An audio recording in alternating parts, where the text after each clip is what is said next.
Press Officer Undersecretary Claire Castro na binayaran ng Office of the President ang private jet na sinakyan ni dating Pangulong Rodrigo Duterte patungong The Hague sa The Netherlands. Ayon kay Palace Press Officer Atty. Claire Castro, bahagi lamang ito ng kumpletong kooperasyon ng gobyerno sa isinagawang pag-aresto sa dating Pangulo.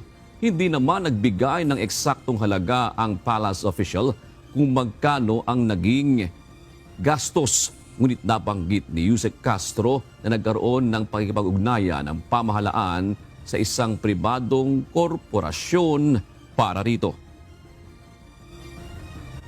Opo, ina-admit po na ang palasyo po, ang nagbayad, ang gobyerno po.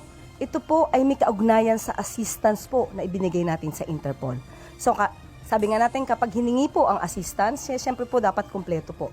Dahil kung wala naman po na ipoprovide na sasakyan para madala po ang dating Pangulo sa ICC, parang hindi rin po naging kumpleto ang pagtugon natin sa ating commitment to the Interpol.